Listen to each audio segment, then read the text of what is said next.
Okay, good day mga future MDs or kahit mga co-MDs din. Welcome again sa isa ko na namang video. This time, gusto kong i-share sa inyo via through my realizations din, yung mula dati at saka ngayon. Ano mga ba yung importansya na yet kahit ang dami-dami nating kailangan mabasa natin yung mga inaaral natin and at the same time, yung mga realizations ko, bakit may mga ganito na kahit mahirap talaga, kailangan natin siyang aralin o kaya gusto kong emphasize sa inyo yung bakit ko ginawa yung mga videos na yun and bakit sa hard way. Gusto ko talagang i-emphasize yung hard way ng learning. Okay? So, ngayon, we will go on through the video. Kaya tinitle ko siya, Doc, ang daming inaaral. In the sense nga, yes, marami tayong inaaral, kaya nga tingnan nyo, puro mga books. Mamaya ituturo ko yung reason, bakit nga ba ang daming inaaral, ang dami nating mini-make sense, okay? PPC, MD, Specials. Okay. So, yung ano kasi na ito kasi yung mga principles na tinuturo ko sa mga listener ko, sa mga previous video or sa mga iba't ibang mga video ko na kalat throughout my channel. Okay. So, una, tinuturo ko lagi understanding the topic. Ayo, yes, kailangan may nami-memorize na nooks and crannies pero wag lang tayo magsistay doon. Dati, at to be honest sa inyo, mistake ko rin siya na yes, no, ang dami ring minememorize to the point na madali kang mapagod. Okay, pero na-realize ko sa huli na dapat hindi lang siya yung puro minememorize lang. Kailangan intindihin nyo siya according sa kung ano ang naiintindihan mo sa topic na yon. Okay? Lalo na yung at tsaka isa pa kasi pag mas iniintindi mo, mas magagrasp mo yung topic. Tapos, ang pinaka ano diyan, sabi ko nga parang sa active learning dati, mas-simplify mo siya according sa lingwahe na naiintindihan mo. Yun, ganun ang isa sa na-realize ko and dapat yan ang gusto kong i-share sa inyo.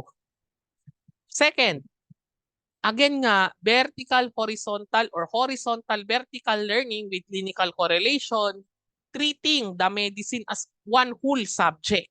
Okay.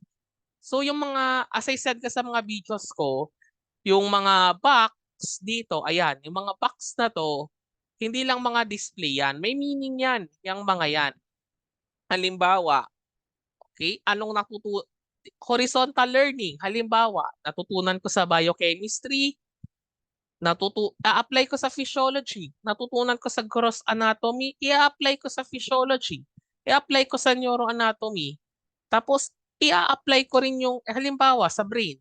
Anong natutunan ko sa anatomy at physiology, apply ko sa neuroanatomy. Tapos uulitin na naman siya sa physiology, tsaka ano na naman, tsaka sa anatomy, I will apply it. Diba? Kasi nga, ang nangyayari dito, horizontal learning. Sa horizontal learning, ang nangyayari kasi may repetition. Pag may repetition at naintindihan mo pa, based sa naintindihan mo, mas matututunan mo siya. Once na matutunan mo na siya, pupunta tayo sa next step. Kaya nga may plus, di ba? Dito sa mga second year subjects natin. Sa second year, halimbawa, ano natutunan ko sa biochemistry, sa physiology, anatomy, apply ko sa pathology. Anong natutunan ko sa pathology? Horizontal learning, i-apply ko sa microbiology, i-apply ko sa surgery, i-apply ko sa mga basic clinical subjects na yan, and vice versa. Okay? And then, once na matutunan ko yan, pupunta naman ako sa mga next step ng mga subject dito which is sa clinicals. Halimbawa, anong natutunan ko sa physio? I-apply ko sa physio OB. Anong principles ang natutunan ko sa physio OB alongside with the pediatrics? Babalik na rin ko. Pathologic obstetrics ang papasukan natin. Pero kita nyo may pabaliktad nga. Kasi, bakit pabaliktad siya? Kasi, pag may hindi ako naintindihan, late realization, and promise, though napaka-tedious dito, pero ang isa sa sikreto, pag hindi nyo naintindihan yung nasa clinicals, eto, pag di nyo maintindihan to, balik kayo dito sa mga subjects na to. Di pa rin maintindihan, balikan nyo tong mga subject na to, itong mga normal. Pag naintindihan na, apply nyo ulit hanggang makarating kayo, mag-grasp na yung concepts ng topic. Kaya ko rin dinidiscuss yun kasi hindi lang kasi siya to the point na yes, oo, gusto natin pumasa sa mga exam. Pero hindi lang doon yung goal natin. Mamaya, i-discuss ko yung isa talaga sa goal. Bakit ko pinagbabanggit yung mga yan? Na yes, realization ko na siya ngayong nasa practice na ako ng medicine. Okay? And then, to the active learning, sabi natin. Sabi ko, nagli-listen ka and then magre-read ka ng textbook and then i-correlate mo. Okay? And gagawa ka ng mga mother tongue, i-discuss mo siya sa actually, siya sa mother tongue, ibig sabihin yan, lalo na ha, lalo na yung mga, kung, lalo na yung mga nag-clerkship, naintindihan nyo to. Yung mga papasok sa clerkship, ito ang gagawin ninyo. Kasi minsan, yung mga pasyente nyo, tatanungin yan, ano nga ba si ganito? Ano nga ba si ganyan? This is where you will apply using the mother tongue. I-convert mo sa mother tongue o sa layman term, ano ang natutunan mo nung 3 years in relation sa tinatanong sa'yo ng pasyente mo. Doon mo siya doon mo siya mai-apply. Okay? So, ayan nga, as I said nga, habang tumataas kasi yung learning, mas taas yung percentage ng ng naiintindihan mo. Passive muna. By the way, other to describe this, unahin mo muna yung passive. Tapos, gawin mong active para may repetition man, mas naintindihan. Another late realizations. Late realizations, to be honest, third year and beyond ko na gawa. Okay? Pero by the way, it's not late naman. Pero ang maganda sana, as early as possible, magawa mo to. Itong mga topics na to. Itong skill ng pagko-correlate at pag-active learn habang bata pa or lower year ka pa. Take note, reading is not equivalent of understanding. Baka okay, sige, dami mong highlight, ang daming kulay. By the way, ganyan naman din ang ginawa ko noon, same as is, guilty din ako dyan, pero sa dulo, hindi ganon. Kailangan maintindihan mo ano yung inaaral mo. It's not just the mere highlighting. Okay, and nabasa ko rin ito and na-realize ko rin by experience na if highlight kasi, yes, matatandaan mo siya pero it's a form of a superficial learning. A deeper learning is iniintindi mo if ano yung nababasa mo. Kasi kailangan mo ng mas magandang foundation. Bakit? Ayan, no? Mamaya i-discuss ko yon pero ito, una reading. Tapos intindihin mo, pag naintindihan mo na, may apply mo, that is where your learning process. Once that's na pagsabay-sabay mo na yan, complete na yung knowledge mo. Na ay, may namita ko na namang pasyenteng ganun, alam mo na yung gagawin. Yun kasi siya. Okay? Doc, ang dami ngang inaaral. Yes, nakakapagod siya. I-admit ko rin. By experience, nakaka-hassle din siya sa dami ng ginagawa. Pero, bakit ginagawa ito na as much as hard way? Kasi, oo, gusto nating ipasa ang exam. Gusto nating pumasa sa subject. Gusto natin may laging license. Pero, kahit gusto natin maging license, ito ang pinakagitna. Ito ang na-realize ko at ang pinakagitna at ang pinaka-essence ay yan kasi ang i-discuss mo pagharap mo sa pasyente mo. Okay?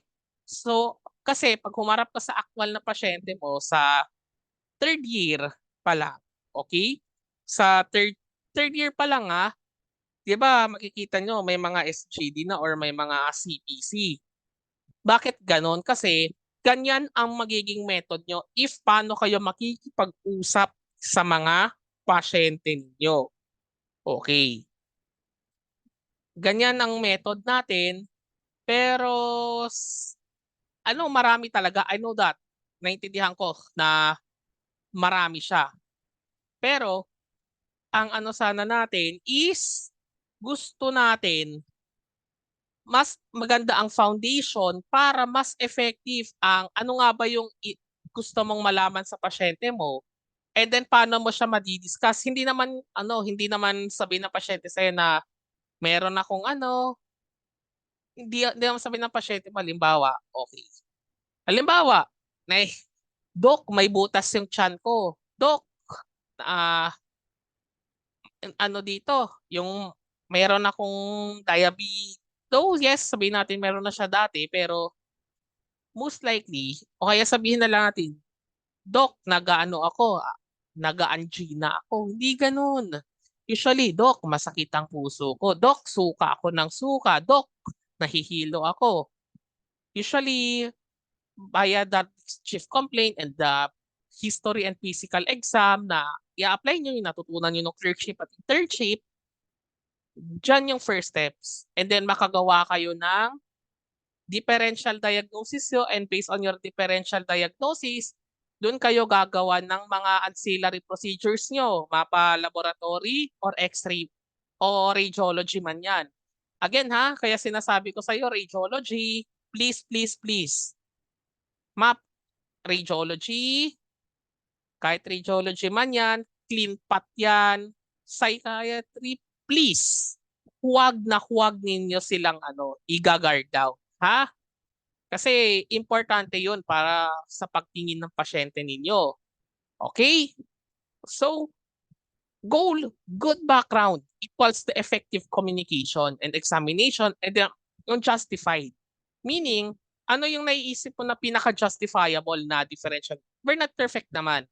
Pero importante, at least, ma-defend mo siya. Paano mo siya ma-defend? Correlate mo yung normal to abnormal. Explain mo yung mga possibility na ganun. Though, etong second statement kasi, yes, it's true naman. Limitado lang naman ano yung pwede nating maano sa sobrang lawak ng medicine. Pero, dito, babasahan mo siya. Ang pinaka-goal mo rito ngayon na isa pa, yes, sa realize ko rin, mas madali kong mahahanap if saan ko siya babasahin. Para, pag bumalik yung pasyente niyan sa'yo, o pag may pasyente ka na namang sunod na pareho na naman ng lumabas, mas alam mo na yung approach. Hindi naman yung isang okay na. Hindi ganun yun. It takes practice talaga. Pero the important is, as much as malapit and maiwasan natin yung mga mistakes. Okay? Ayun nga, yun ang sinabi ko. Ancillaries will just support your differential diagnosis. Okay. Kaya nga sinasabi ko sa mga colleagues ko, kasi usually, wala namang no offense to, or hindi ko naman kayo na goodbye, subject, halimbawa, goodbye, I am, goodbye, surgery, I am done, o kaya goodbye, pedya. Tutuusin, subject-wise hindi ko muna sasabihin yung mga sa residency programs. Pero, there is no such thing as goodbye unless you pass the boards. Okay? Kahit I am done pa yan, babalik at babalikan mo yung I am na yan. Pag bata man yan, babalik at babalikan mo yung pedya na yan, babalikan mo yung OB-GYN na yan. Or surgery, kung meron man kayong usually experience ko sa OPD as company physician, yung mga hemorrhoids natin. Yes, maraming mga hemorrhoid cases. So, hindi yan goodbye. Or minsan, magdududa ka na lang, baka may usong-uso mental health, walang goodbye. Habang di pa tapos yung boards, hindi pa yan goodbye. There's also such as goodbye. At kailangan nyo talagang makorelate yung mga subjects ninyo. Okay? So, learning talagang importante dito. It's what good foundation can be helpful when do our practice. Okay? Practice, practice, practice, and patience. Patience to learn and eagerness to learn. Okay? not overconfident, not too shy, tama lang. Kailangan tamang focus lang ang ibibigay natin para effective tayong makapag-communicate at ma-manage ang pasyente. With that, sabihin ko ulit, it's not determined by being the best, pero yung ginagawa mo yung best mo to succeed. Okay. Ayan na, tingnan nyo yan. Gawin nyo yung best ninyo. Hindi lagi nagsasucceed yung best, pero yung gumagawa ng best at determinado, yun ang lagi nagsasucceed. And with that, kung may mga questions kayo, ayan, pwede nyo akong kontakin. So, ayan ang ano ko, yan ang Twitter account ko. Okay? So, DM lang kayo or you may follow me through that, ano. With that, so thank you sa pakikinig. I hope you can subscribe.